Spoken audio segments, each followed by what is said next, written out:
the Dark Academicals, the podcast where we delve into the mythos of dark academia one book at a time. I'm Sophie Waters. And I'm Sarah Purnell. And this week, we're looking at If We Were Villains by M.L. Rio. If We Were Villains is the 2017 debut novel by M.L. Rio. It tells the story of Oliver Marks, who is released from prison for a crime he may or may not have committed. Over the course of the novel, Oliver recounts the tale to the now retired detective of the case who put him in prison. Following his fourth year at the prestigious Delica Classical Conservatory, we are privy to a story of strained friendships, failed romances, and a murder most foul. A cautionary example of the pressures of being in the spotlight and the lengths one might go to stay there. Oliver, James, Philippa, Meredith, Alexander, Richard. Who was the true villain? And why was the fall so hard to bear? If We Were Villains is the second most quoted book in the dark academia genre after Donna Tartt's The Secret History, which we discussed last time. We're going to dive in with what makes If We Were Villains a dark academia title. In the last few episodes, we've established all of the bullet points that we think kind of comprises the ultimate dark academia novel. Some apply to every text, some don't. And we're going to go through, see which ones do, and see how If We Were Villains fits into the genre of dark academia.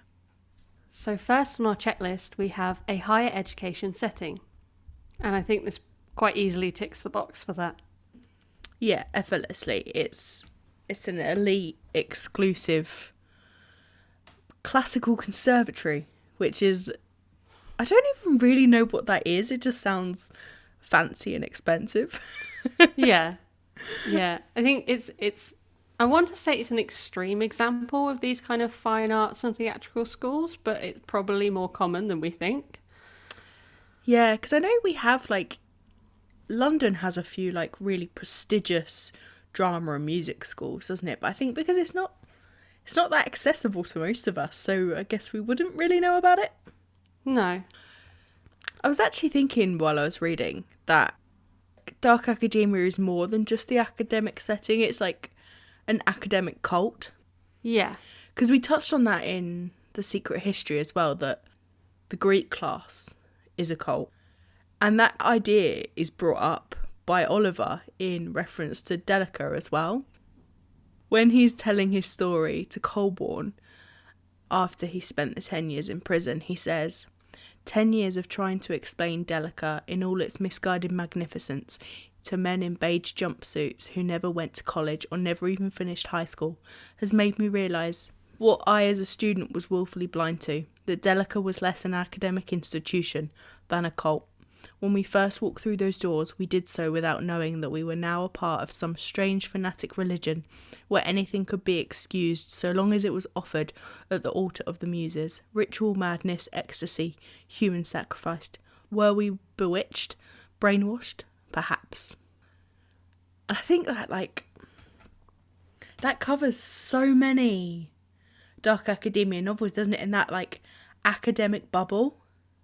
Yeah, I think what's interesting about If We Were Villains is it's not as subtle as some dark academia titles might present that kind of idea of the cult aspect. Whereas, if I will be comparing and contrasting with The Secret History a little bit later, but for them it's an unspoken thing, isn't it? Whereas I feel like at Delica it's very much, by the time they get to the fourth year, there's 7 of them. Yeah, and they have been sacrificed through the years, haven't they? Because there's rigorous testing and guidelines that you have to meet in order to advance to the next year. So you basically have to re-qualify for a place at your college every year, which sounds horrific. I think what I thought was quite interesting was actually, what do these students do? What do they do? They don't seem to study for anything, but they're always busy. Yeah, it feels like they're always doing something. Whereas, again, it's so hard to not compare to The Secret History constantly. So in The Secret History, they go to kind of one class maybe 3 times a week, and the rest of the time they spend drinking. But at least these guys, they do a whole lot of drinking and partying. But you see Like, they do so many rehearsals, they do so much partying, honestly. But there is a lot of time doing the actual work. And yet, from our perspective, because that's not the focus of the story, it feels very wishy-washy. Yeah, so, I mean, the first scene that we see all of them together, they're in the library, aren't they? And they're busy at something. Also, but from the outside mirrors, looking in, they're just reading. Yeah. Which mirrors the secret history, actually. That's the first time Richard meets the Greek class in the library. That's true. There are lots of unsubtle comparisons between the two novels. But yes, it definitely ticks the boxes for a higher education setting. Yes, absolutely. And it does in the old Gothic architecture as well. In perhaps quite an obvious way. I mean, they live in a castle. So there's nothing subtle. I think at one point Oliver does say, well, it's not technically a castle, it's a big old building that's got a turret, but I mean, it's got a giant turret. tower. Yeah. I mean, on my university campus, we had the castle. Again, it was just a big, tall, long, skinny building that looked, and it had a little turret. And it was called the castle, and everyone loved going to classes in the castle. You felt like a legit English literature student when you had a class in the castle. We didn't have a castle, but my accommodation block was called Coleridge. Okay. That's as close as it got for me. Fair enough. I think, as well, the architecture and the setting and the buildings, it's almost too fantastical to believe. Like, it's almost on the fantasy side of Gothic, but set in a contemporary setting, I think. They live in a castle. I feel like it often echoes Shakespearean settings that we see in the plays. As they're putting on Macbeth and King Lear, often they're staged in a castle. They're surrounded by the forest, which then again, Midsummer Night's Dream, Macbeth, the forest is very important. The forest is so important in Shakespeare that it would actually almost be a crime if there wasn't a usable forest in If We Were Villains. And there's even that very English sounding, I mean, it's not a pub, but it sounds like a pub. I can't think what it's called now. Boar's Head? Yeah. But is it spelt weirdly? I feel like it's spelt weirdly. Like a boar. Yeah. So I know what you mean, but yes. Not the boar as in the animal. No. Boar as in a boring person. But they hold court there. And it just, again, it reminded me of scenes from Shakespeare, like with Falstaff and Henry V and stuff like that. So I really liked how, like, the attendance at that court dwindled throughout the novel. yes. I thought that was quite clever, actually. That was a subtle symbol through the novel. One of the few subtleties, I think. But by the end, it's obviously just Meredith and Richard, and they're being, they eventually get kicked out by the stairs and the judgment, don't they? That's what forces them back to the castle. And like with you mentioning Shakespeare, you can't get away from Shakespeare in this book. It's like one of the tenets of Dark Academia is a preoccupation with classical studies, literature, philosophy, and it is Shakespeare for If We Were Villains. It permeates the entire novel, and too much, I think. I agree. I think it's very clear that the author loves Shakespeare, but I think it runs the risk of alienating the reader too much. Yeah, definitely.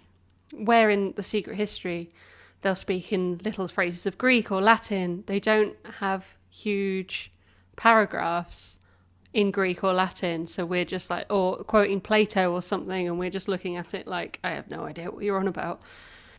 I think it adds too many layers to the interpretation for me. So when a character in the book is speaking through the lines of a character in a Shakespeare play, you then have to interpret what the Shakespeare character is thinking or feeling at that moment, and then apply it to the current situation of the character in the book. And I think it's just a bit too much to kind of pull apart in that moment. Yeah. It's a huge barrier because understanding Shakespearean language isn't a given. It's a learned skill. Agreed. You don't automatically understand what he means. Some of the more well-known phrases, sure, because they are part of language now. They're part of modern language and they are cultural touch points. But, I mean, I didn't even know Pericles was a Shakespeare play until I read this book. Like, that's one I didn't even know existed. So it's very gatekeeping in that way. Yeah.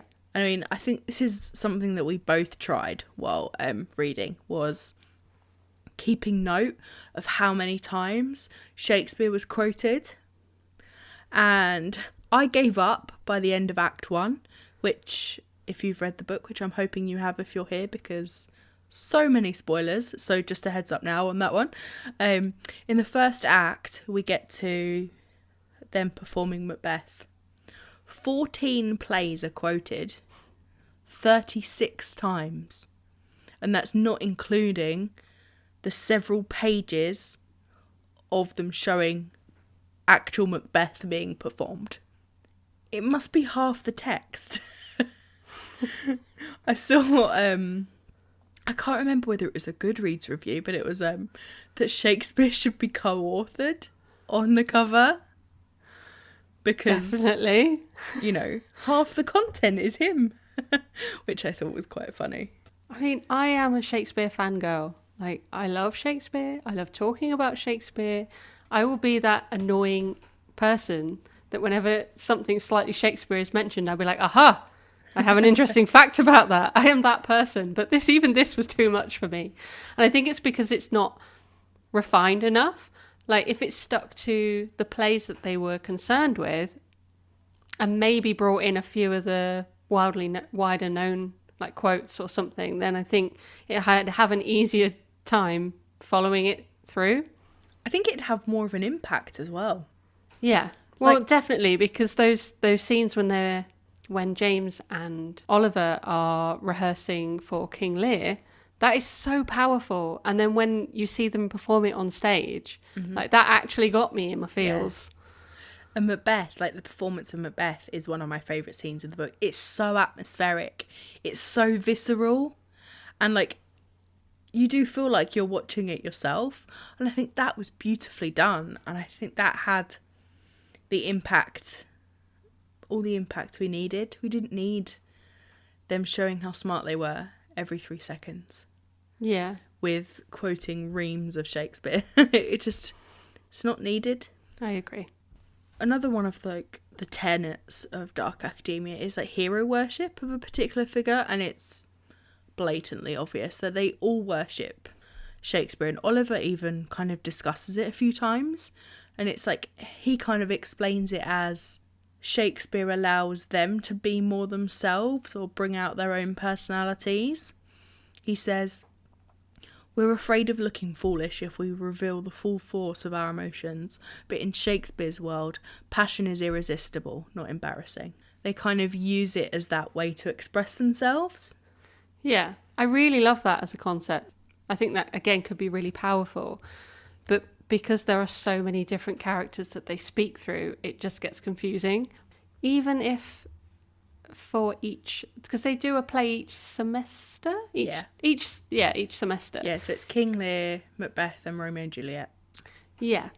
So I think even if the characters, I mean, they sort of do, they sort of evolve into those characters each semester, but because they're not necessarily stuck to that character, it gets a bit confusing because, you know, they could be Cassius 1 minute and then Romeo the next. And yeah, it doesn't quite gel for me. Takes away the impact of it, doesn't it? Yeah.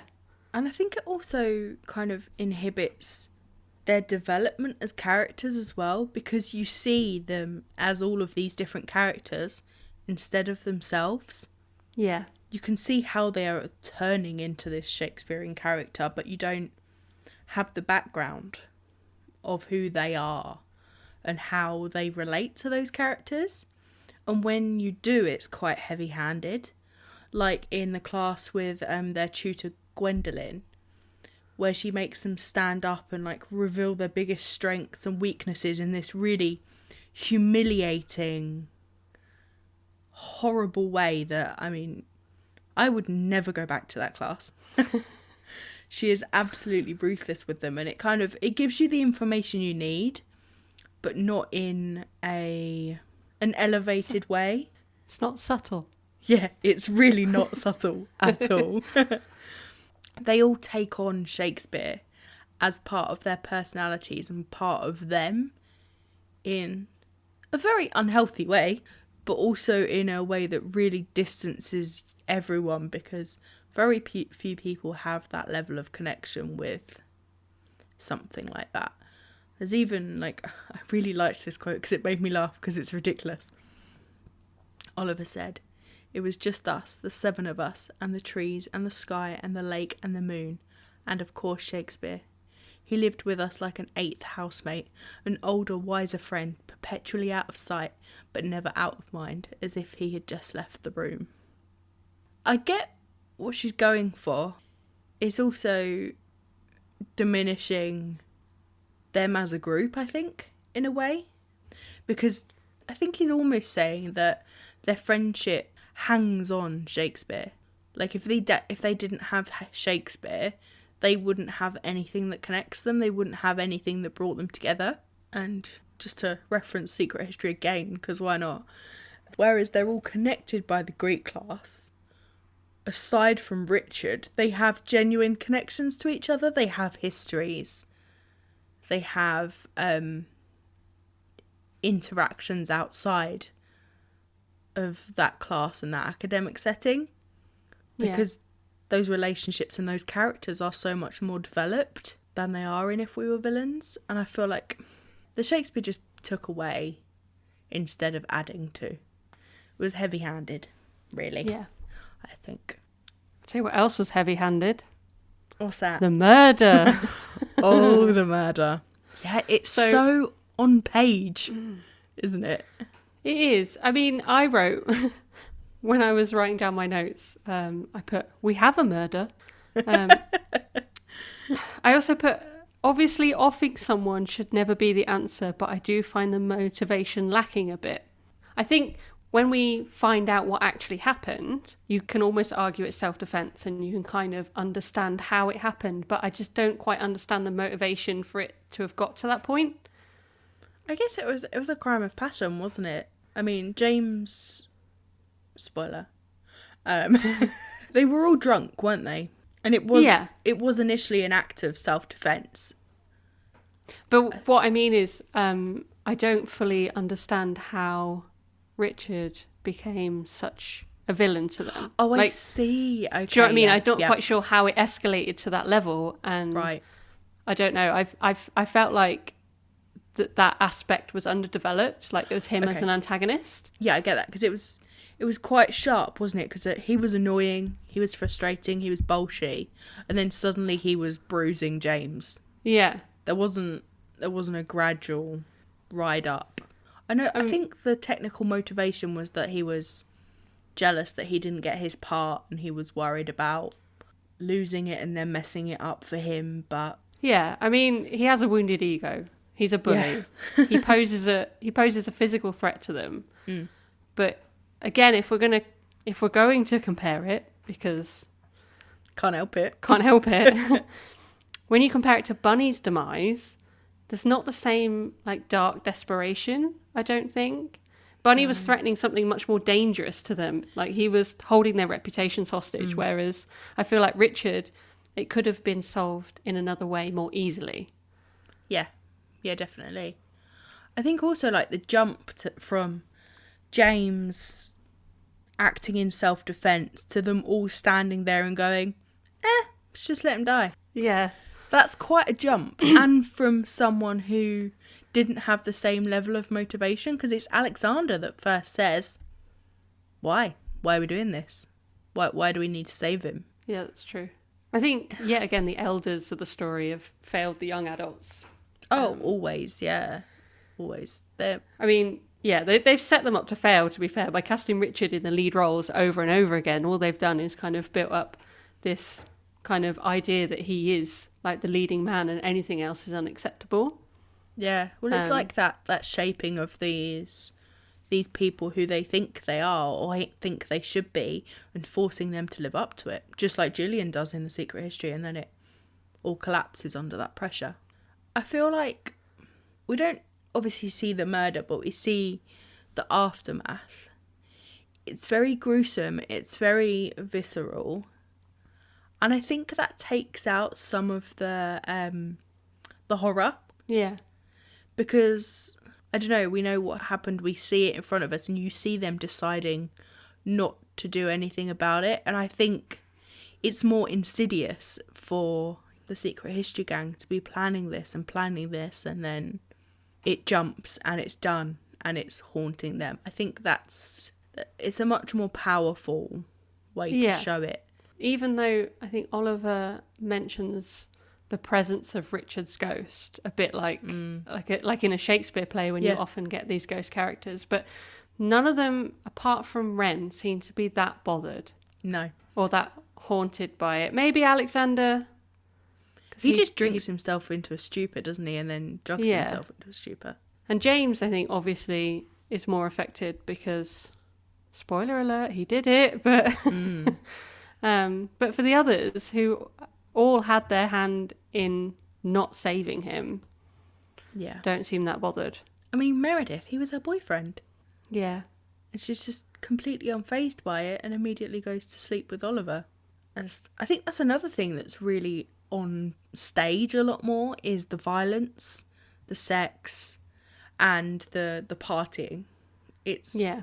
There's less of the suggestion and subtlety, and it's very much, this is what they were doing, as if you're trying to say, look at this, so you missed this and then I can reveal it later. It's like almost like deliberate misdirection in some ways, which is very Shakespearean actually. True. But I don't think it worked in the same way it could have done. Because another kind of tenet of Dark Academia is the dark, moody, haunting vibe. And I think the lack of subtlety took away from that a little bit. It was definitely still there, but I don't think it was as effective. No, I think superficially it's there, because I wrote, castle, forest, lake, tea, dust, libraries, but it's all like all the ingredients are there, but somebody forgot to put the oven on. There's something slightly missing if you wanted a true dark, moody, haunting Dark Academia vibe, I think. Yeah, and I think that runs through to the weather as well, and the pathetic fallacy. There's lots of snow, there's lots of rain, there's lots of cold and damp, but it doesn't really have any effect on the characters. It doesn't have a presence. It's just there in the background. It's the stage set for them. Yeah. But without it having an impact. Because, I mean, when you go to the theatre, the background and the stage is such an integral part of the show. You're meant to notice it but not notice it. And it plays a role, and it doesn't fulfill that quota of jobs for me. We all know Sarah loves the weather. I love the weather, and I had literally nothing of note to say about the weather in this book, which may be a bit sad. It's just not there, or not there enough, which is a shame. I think another thing Money. That is another thing that is a little bit underdeveloped, isn't it? Because it's there in little snippets. Meredith clearly has a lot of cash, and she has this fancy apartment in Manhattan. She funds all the parties, and Wren must have money because she flies over from London to go to school. Although this isn't related to money, but it just popped into my mind because I noticed it when reading. When she comes back to school after Richard's funeral, they talk about how it took her 24 hours to get from London to Chicago. Like, even in 1997. No. No. Even if it's not a direct flight and you have to go via New York. No. No. That's ridiculous. But anyway, that's beside the point. But I think one of the few times that we know that money is an issue is towards the end when Oliver gets cut off by his parents for his last semester. But at the same time, he must come from that money because they're forking out 20 grand for him to go to school. Yeah, they have enough money, but not enough money for all of their children to do that same thing. Yeah. I think that it's safe to say they're comfortable. Oh, definitely. And it's not like taboo to not have much money either. Whereas in The Secret History, we see Richard desperately trying to hide the fact that he has no money. Whereas Oliver, it doesn't seem to be a point of worry other than I might not be able to go back to school. But they fix it. And how do they fix it? He cleans the house for a little bit and they let him come back to school. But he's not ashamed of it. He just does it. Yeah. There's no kind of, oh, what if they all see me? He waits till everyone's gone, but that could just be a practical thing. Yeah. But it's also not confronted either. He doesn't, on page, he doesn't tell his friends what happened. And this would be a big thing. It's a weird one, that one. It doesn't quite fit under this novel. But it does linger under the surface. I think there's only one left. We've got underdeveloped social skills, or the protagonist is portrayed as an outsider. He is. Oliver is an outsider. Because he has no talent. Yeah. I mean, I'm not saying he has no talent. He says he has no talent. Yeah. I actually bookmarked 2 quotes for this because I think they just said everything that I wanted to say. It's like, only half as talented as any of the rest of them, I seem doomed to always play supporting roles in someone else's story. Far too many times I had asked myself whether art was imitating life or if it was the other way around. And I think like most protagonists in a Dark Academia novel, they take their agency through telling the story. That's how they then take control of that, don't they? Yeah. And Oliver does that as well. And because he takes the fall for James, he puts himself at the centre of that story. He wipes James from his crime, essentially. He also calls himself average in every imaginable way. But if you've got into such an elite school, then that can't be true. Like, maybe you're average among the elite, but you're still levels above other people. And I know you mentioned this, didn't you, about like the hierarchy in the school of the different disciplines. Yeah. Because no one else seems to really do anything or get anything. They're all just waiting around for the theatre kids to put on a play so that they can have their moment too. And come to the party. They do. There are a few run-ins with the Greek kids, aren't there? Like, who are studying Greek, and it's just they're portrayed in a very introverted and awkward way, aren't they? I feel a bit sorry for them. I just find it really funny that Oliver snarked about the Greek kids about conversing in Greek. Dude, you talk in Shakespeare. I know. You have entire conversations in Shakespeare. Leave him alone. Yeah, that is true. I guess like the Greek kids, they are outsiders in the fact that the school isn't a school, it's schools of different schools. Yeah. That's a really convoluted way to say that. But they act in their disciplines, don't they? They don't really mix other than the parties. I would honestly, if I was there and I was like some great clarinet player, wouldn't you you would want to just murder them all, wouldn't you? You'd see them coming and be like, here we go. But I've had enough of this. Yeah. And seeing their faces plastered all over the school in the posters must be so annoying. So I think that If We Were Villains definitely ticks a lot of our boxes in the checklist. Not all of them, but most of them. I can definitely see why it is highly regarded as like a Dark Academia novel, but I think there are better examples. Yes, I agree. It's a very heavy-handed example of Dark Academia. I think it's almost like ML Rio has done what we've done and pulled out a list and gone, okay, here's the things that I have to hit. Yeah. And they haven't been developed in the way that they should have done. I think it would have been a stronger novel to take a couple of those elements and really hone in on them than throw everything at the board and see what happens. I think it's definitely more accessible. Yes, than oh, The absolutely. Secret History. I mean, it's Like 300 pages shorter for a start. I mean, if you tried to read Secret History and you went, ooh, not for me, then I think probably you'd get same vibes from reading If We Were Villains, and it's easier to read. Oh, definitely. Yeah, it's a much quicker read.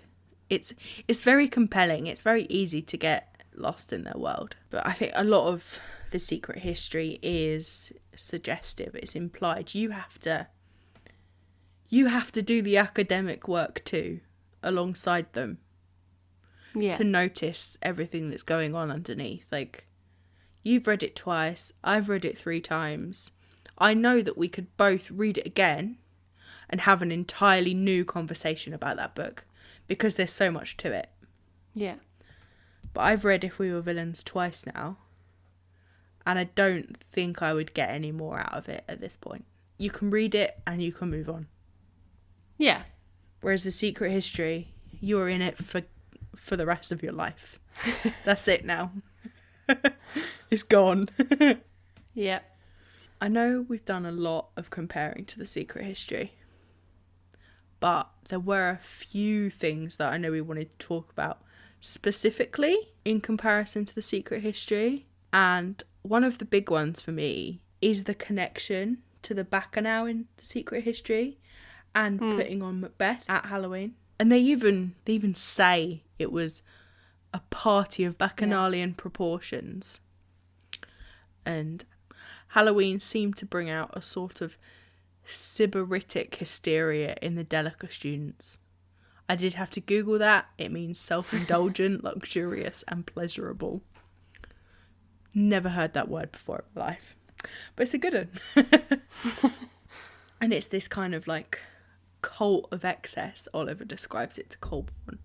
The drinking, the partying, the drugs, the sex, the revenge, the fights. And I think that's a big throwback to the Bacchanal that kind of kicks everything off in The Secret History. Yeah. I think there are some very obvious comparisons that you can make. So Richard is... I always get confused as well because Richard is obviously the main character's name in The Secret History, but in If We Were Villains, he's the antagonist. Or is he? But yeah, he's an antagonist. Yeah. And he is obviously the Henry character. And I think almost all of them kind of have a comparable, don't they? Yeah. Character by character. It's interesting that in that you said he was the Henry, because he's also the bunny. He is. That's and they true. are 2 polar characters in The Secret History. I think it's just in the way he's described and the way he carries himself. He's very much definitely. a Henry. I think as well, like, the way it's told, it's more of a mystery. It's still told in retrospect. It's the protagonist expunging the guilt of what they've done, of sharing this story that he's the only person that's in a fit state to do so by the end of this ordeal. But it's the opposite to The Secret History in the way that we don't know what happens until he tells us, probably, 3/4 of the way through the book. And we find out along with Oliver in the past timeline in 1997. What I think is interesting though is with The Secret History, even though I knew what was going to happen, I was still surprised along the way. Yes. But with If We Were Villains, even though I didn't know, I wasn't surprised. Like, I already knew. Yeah. Like, it was obvious. It was obvious what was going to happen. Yeah, definitely. Which is why when there was like supposed to be a big reveal moment, rather than me going, oh, I was like, eh. Yeah, definitely. I think once you get to the point where James is crying in the bathroom, and then the next scene jumps to, nearly the next scene jumps to them finding Richard, it's like, oh, there we go. Yeah. There's not much mystery left. It's like, okay. And it's even hinted at, like, super early on, page 8. Alexander pushed his unruly black curls back from his face and said, well, obviously Richard will be Caesar, because we all secretly want to kill him, James said. Yeah. I mean, James is the murderer. Yeah. And then, talking about Caesar again, page 33. What is more important, that Caesar is assassinated, or that he is assassinated by his intimate friends? There we go. Not subtle. No. But I prefer those kind of comparisons to the text, like to the plays in that Yes. way. Like I wish that was like carried out the whole way through. Because that allows you to put the pieces together yourself and go, oh. And the more you know of the plays, the more it gives you. Yeah. That's the connection. But the constant quoting is not it for me. The first time I read it, I nearly put it down because of all of the Shakespeare quotes. But I'm glad I didn't, obviously. But Yeah, I mean, I think because of how we're kind of framing this, that we are holding it up to a framework of what is dark academia, it probably sounds quite critical of it, and it's meant to be. yeah. But I still really enjoyed it, and I would yeah. recommend other people to Yeah. read it in a heartbeat. Like it's still a good book. It's such a fun book. Yeah. It's really easy to read. It's really easy to get involved in. It's a really fun read, and I think, like you said, it's accessible as well. But that doesn't mean that there aren't obviously valid criticisms and comparisons. I mean, I wrote down. I saw that there was a little quote when I was googling about it, and it said the New York Times calls it at once good and bad. Yeah, I think agree that with the sums New it York up. Times. Yeah. And there are definitely some isolated elements that made me a little bit uncomfortable, that I wasn't too happy about. Yes, definitely. And interestingly, similar touch points to our major criticisms of The Secret History, which is Yes. going to make it interesting as we go forward. Are these recurrent themes in dark academia? Are they Yes. part of the genre? So that's going to be something that I know I'm going to be paying attention to as we go. Yeah. I mean, a big one, I think, in If We Were Villains is the queer representation. Yeah, definitely. And I've framed it as queer representation because I don't think anyone anywhere actually explains or tells someone what their sexuality is or how they identify. No labels are put on it, are there? No. I mean, the biggest sticking point for me is the relationship between James and Oliver. Yeah. I feel like that could have been more realised. Definitely. And there comes a point where I feel like she suddenly goes, okay, I've got to make this plausible, I've got to work this in. Whereas it wasn't kind of drip fed. Yeah. The novel, like the themes, you know that they're really close friends, but you don't begin to wonder if there's anything more until it's very obvious that there is something more. Yeah. I think for me, it's rather in The Secret History, it's the 80s. Mm-hmm. And in If We Were Villains, it's the 90s. Yeah. And even though queer representation and how like the queer community went about their lives in the 90s, it's still the 90s, and they're at an arts college. Yeah. It feels like it was like they were trying to hide it a lot. And I don't quite understand why, when you had a character like Alexander who was very out and proud. I think he's the only openly queer character in the novel, isn't he? Yes. But also the way he's described is that his sexuality is a deviance almost, Yes. which I hate. It's awful because he's the only one that's fully kind of embracing who he is.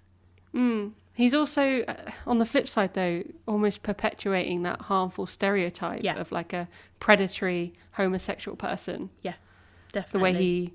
way he's described as stalking around parties looking for like impressionable first years that he can convince to be gay. Yeah, I actually wrote down the quote, and it was a conversation between Meredith and Oliver. So Oliver says to Meredith, "Alexander rolled you a spliff if you want it." Meredith replies, "God bless the filthy hedonist. Where is he now?" And Oliver tells her, "On the dance floor, prowling for first years who don't know they're gay yet." It's just awful. And this novel was written in 2017. That's not to say that there are not people that do that, but I don't think that it was necessary. It wasn't needed for his character's development or his motivations. Like, we didn't need that aspect. And I think he could have been sexually promiscuous. He could have been sexually popular as a character without that seedier element. It's a damaging stereotype to put. Yes. I mean, it's a damaging stereotype, but even worse to put it on the only openly queer character in the novel. think that doubles down on how harmful that is. Yeah. I think as well there's just a tendency to be a bit shocked and scandalised by anything that's not heteronormative. And again, that they're studying Shakespeare. Yep. For one. I forgot to put the quote, but when they're discussing the tent scene for Julius Caesar, and they all seem a little bit like, oh, because there's like a very homosexual reading of it. And I'm like, I don't know if you've ever read that scene, but like it's very gay. It could be. Do you know what I mean? It could be read that way. It's very easy to read it that way and to act it that way. And I've seen it acted that way. Like, it's not a new thing. And it's not like Shakespeare's a new thing that's being interpreted for the first time in 1997. No, exactly. It's a very well-established reading of that scene, I'm assuming. It did a disservice to queer characters. And it also did a disservice to women as well. Yeah. With Pip. Definitely. Because Pip is constantly being passed over, sidelined. She is the character that has to give up a female role and take on a male role because she's not traditionally feminine or traditionally and expectedly, that's not a word. She's not traditionally beautiful or expected to be beautiful. And another comment that was in very poor taste was about Pip being constantly in male roles. And it goes, yeah, Meredith said, you could always get a sex change, become a boy on a permanent basis and just start calling yourself Philip. And that's used as a joke. And it's horrible. And again, I bring up, this was published in 2017. That's not okay. No. It wasn't okay before that, but it's especially not okay in such a recent novel. I think that even characters like Meredith, though, she's portrayed as this kind of... I think she's even called the Temptress at one point when Alexander is busy typecasting them all. He's saying, oh, I know which parts everyone's going to play, and Meredith is going to play the part of the Temptress. Like, she's this idolised version of a woman. Yeah. And, yeah. I don't know what else to say. And in that class with Gwendolyn, that's her strength, is her body. Her curvy body and the fact that she knows how to use it to seduce men is her biggest strength out of everything in her personality and her biggest talent as an actor. Yeah. I don't actually know how ML Rio identifies. I think they are she, her. It says at the back. Yep, she, her. Interesting. That makes it even worse. There's a lot of internalised misogyny. Yes. I mean, I'm sure there is in theatre, especially Shakespearean theatre. True, but I also think that there is a lot of space for women to take on roles across the board in Shakespeare. I think it depends on who is in charge of casting. Yes. It's almost like there's room for that to be turned on its head.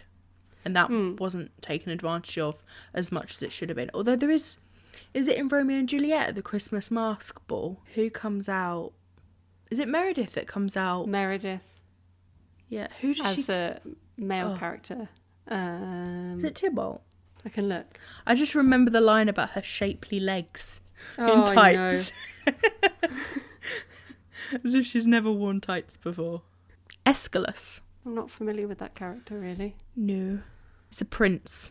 And I think there are attempts to kind of highlight that. I think that it is very it does represent like what a woman's life on stage can be like. Like sex sells, and it will continue to sell. Yeah. But I don't think it was fully. Again, it's another aspect that wasn't fully explored. Yeah. So it just kind of feels a little bit one note. She never really rebelled against it strongly enough, did she? No. For it to become something that was turned into a discussion. Yeah. We both know by now I do quite enjoy a little bit of a deep dive. So there's the bit where they mention, and I should have saved it, but I didn't, where they mention putting on Troilus and Cressida. Yeah. And swapping, not even swapping, where the ancient Greeks will be played by women and the Trojans would be played by men. Mm-hmm. And on paper, I think that's an interesting idea. But it's not a particularly groundbreaking arrangement, because if you think about the legend of Troy, like these ancient Greek stories were written by men, for men, with wars that were fought by men. So if the ancient Greeks were all women, the war probably wouldn't have happened. Yeah, yeah. And that's actually made me think of, I can't remember the name of the play, and it's where the women's version of waging war is to withhold sex from their husbands. Do you know what I mean? Yeah, I do. It's on the tip of my tongue. Lysistrata. So that's like in ancient Greece, that was the female war. That's the limit of their power, wasn't it? Yeah. Because often as well, when Greeks and Trojans, like when they went to war and one won over the other, the women would be subject to rape and pillage. Mm-hmm. They were the conquered. Yes. But at least Shakespeare, in his plays himself, does provide some interesting female characters that the characters in If We Were Villains could play, like Rosalind. Mm-hmm. Rosalind is one of my favourite characters from As You Like It. Lady Macbeth from Macbeth. Love like, Lady what Macbeth. A role. And then you've got some characters that do bear the brunt of this kind of male privilege and toxic masculinity, like Lavinia from my favourite play, Titus Andronicus. Like, she has a terrible time, let me tell you. But it's interesting because you are seeing, I think they could be performed in a way that could be very impactful. Yeah. Desdemona from Othello, all of King Lear's daughters. And in Twelfth Night, Livia. Yeah. Yeah, which spawned the legendary movie She's the Man. Or Taming of the Shrew, which formed the other legendary movie, 10 Things I Hate About You. Ooh.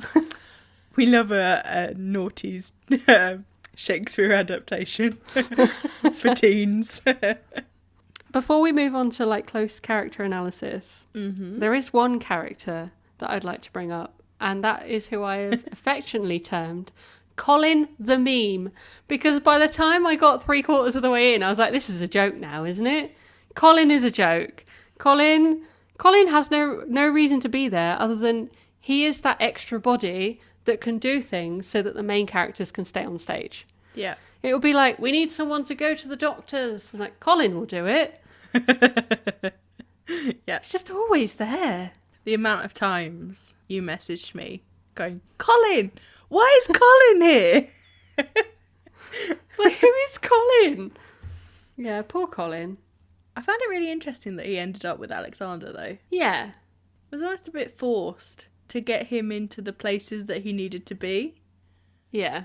To do the things he needed to do to support the story. That might be the vaguest sentence I've ever said. Colin is very much a tool. He is. Bless Colin. In every sense of the word. Oh, Colin. Justice for Colin. I want that on a t-shirt. I also feel like the publisher missed a trick with marketing. Like, I wanted bookmarks that had like the Julius Caesar poster on it or something, you know? Oh, yeah. I think that would have been really cool because in the book they take cast photos for each production and they do it in a very stylized way, don't they? So I thought they would be really cool as marketing materials. How good would they have been as the end papers in the 5th anniversary? No, that doesn't work. What was the fancy edition that came out last year? Why did we get a fancy edition? It's not that old. I don't know. Anyway. Yes. That's this year. Well, there's a fancy edition and it's fancy, and I agree it should have had those as the end papers. That would have been so good. Or like the inside of the dust jacket. Yeah. Like American book box style. I agree. Titan. But yes, character analysis. Mr. Oliver Marks, our main character. Mm-hmm. He's not a particularly nice guy. Nope. I didn't really like his attitude towards his sisters. Oh no, that was awful. Especially the one that's obviously got some issues. Eating disorder and... Yeah. Caroline. He's not very nice to her. And he's only nice to his other sister, which I can't remember the name of. Leah? Yeah. Yeah, because she's clever. Mm-hmm. And yet he still abandons her. Yeah, that's true. She's crying, asking for help in this really toxic household. And he's like, sorry, bye. Bye. Like, A+ big brothering there. Well done. And the thing is, like, everyone constantly throughout the novel calls him good. Nice. Everyone's always using those words for him, but he covered up a murder, let a man die, and his treatment of women is just not it.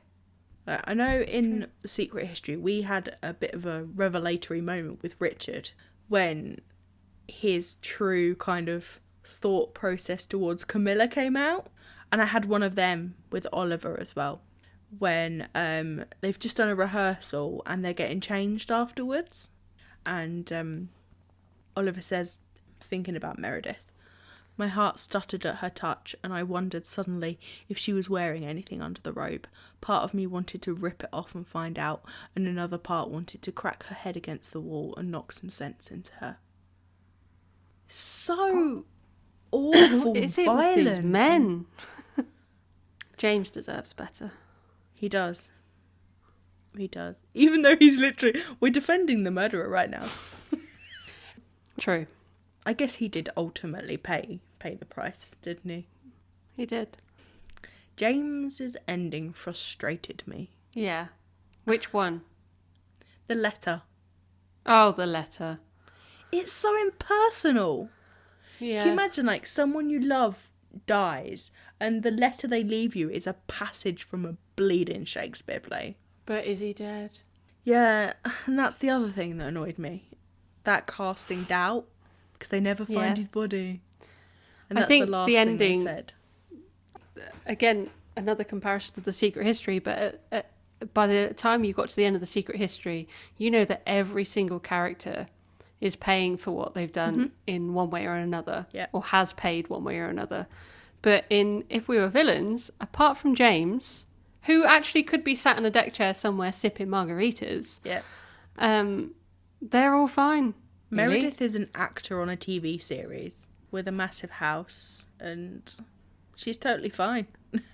Yeah, I don't know how I don't know how I feel about her and Oliver's relationship either. I feel like if she didn't have the money and like the accessibility and the privilege that she does, would he even be there?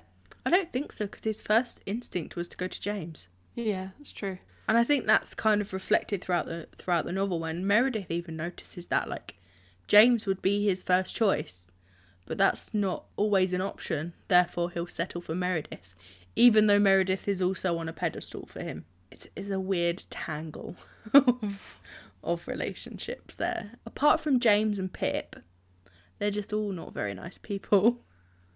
No, I mean, Ren's all right. She's a little bit neither here nor there, though, really. Yeah. Like I said to you, she just reminds me of Alice from Twilight, and now I can't unsee it in my head.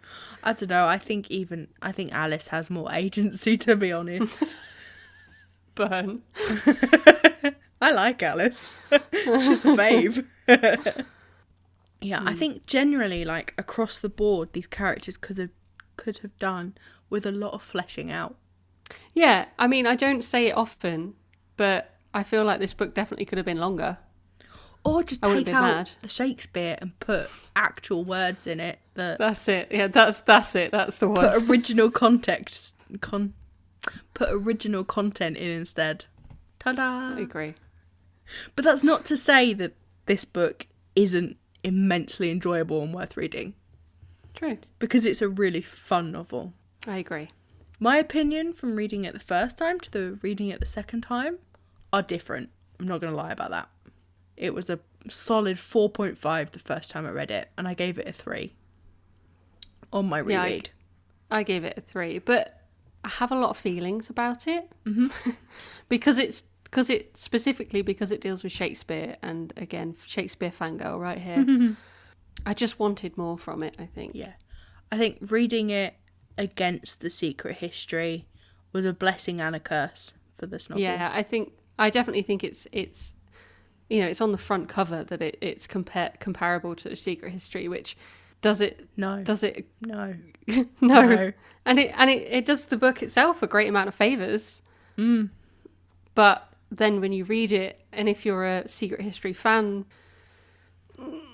you're going to struggle. Because I picked it up the first time because it was sold as like The Secret History. But it's still an immensely enjoyable novel, and I'd easily recommend it if you're curious, if you like academic settings, if you like dark academia, and even if you did like The Secret History, because it is fun seeing those touch points between the novel. Yeah, definitely. And I think we can definitely agree that it is a dark academia novel. Yes, it absolutely is. It's entwined with all of the iconic pointers of what forms dark academia. Definitely. So please join us for our next episode, where we'll be exploring Madam by Phoebe Wynne. For 150 years, high above rocky Scottish cliffs, Cowdenbray Hall has sat untouched, a beacon of excellence in an old ancestral castle. A boarding school for girls, it promises that the young women lucky enough to be admitted will emerge resilient and ready to serve society. Into its illustrious midst steps Rose Christie, a 26-year-old classics teacher, Cowdenbray's new head of the department, and the first hire for the school in over a decade. At first, Rose is overwhelmed to be invited into this institution, whose prestige is unrivalled. But she quickly discovers that behind the school's elitist veneer lies an impenetrable, starkly traditional culture that she struggles to reconcile with her modernist beliefs, not to mention her commitment to educating girls for the future. It also doesn't take long for Rose to suspect that there's more to the secret circumstances surrounding the abrupt departure of her predecessor, a woman whose ghost lingers everywhere, than anyone is willing to let on. In her search for this mysterious former teacher, Rose instead uncovers the darkness that beats at the heart of Cowdenbray, forcing her to confront the true extent of the school's nefarious purpose and her own role in perpetuating it. We really hope you've enjoyed this episode, and we hope you'll join us next time. Bye! Bye!